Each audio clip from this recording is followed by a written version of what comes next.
ഈ നല്ല തണുത്ത മഴയത്ത് വൈകുന്നേര സമയങ്ങളിൽ നല്ല ചൂട് ചായയും നല്ല ചൂട് പഴംപൊരിയും കൂടെ കഴിച്ചാണ്ടല്ലോ സൂപ്പറാണ്. നമുക്കിന്ന് അതൊന്ന് ഉണ്ടാക്കി നോക്കാം. പഴംപൊരി ഉണ്ടാക്കാൻ പ്രധാനമായിട്ട് കുറച്ച് മൈദാമാവും ലേശം അരിപ്പൊടിയാണ് വേണ്ടത്.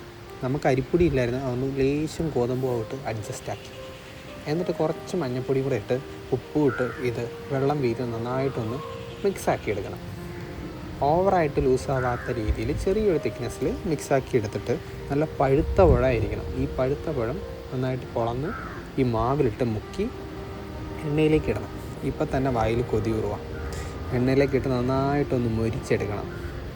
അപ്പോൾ ഇതിൻ്റെ കളറ് മാറി ഒരു ബ്രൗണിഷ് കളറാവും. ഇതുപോലെ ഇരിക്കും. അപ്പോഴെടുക്കുക. അതാണ് പാകം, അതാണ് സൂപ്പർ ടേസ്റ്റ്. എനിക്കിങ്ങനെയാണ് ഇഷ്ടം കേട്ടോ. എന്നിട്ട് നല്ലൊരു ചായ ഇടുക. കുറച്ച് ഏലക്കയൊക്കെ ഇട്ട് ചായപ്പൊടിയിൽ കൂടെ കുറച്ച് ഏലക്ക പൊടിച്ചിടണം. അപ്പോൾ സെറ്റായിരിക്കും. ലേശം ഇഞ്ചിയും കൂടെ ഇട്ടാൽ സൂപ്പറായിരിക്കും. എന്നിട്ട് ഒരു കപ്പ് ചായ എടുത്ത് അതിൽ നിന്നൊരു പഴംപൊരി എടുത്ത് മഴയൊക്കെ കണ്ട് പതുക്കെ കടിച്ച് തിന്നണം. അപ്പോൾ ഒരു സുഖം കിട്ടും. എൻ്റെ മോനെ, കുഞ്ഞ് കഴിക്കുന്ന കണ്ടില്ലേ, ഇതുപോലെ കഴിക്കണം. അടിപൊളിയാണ്.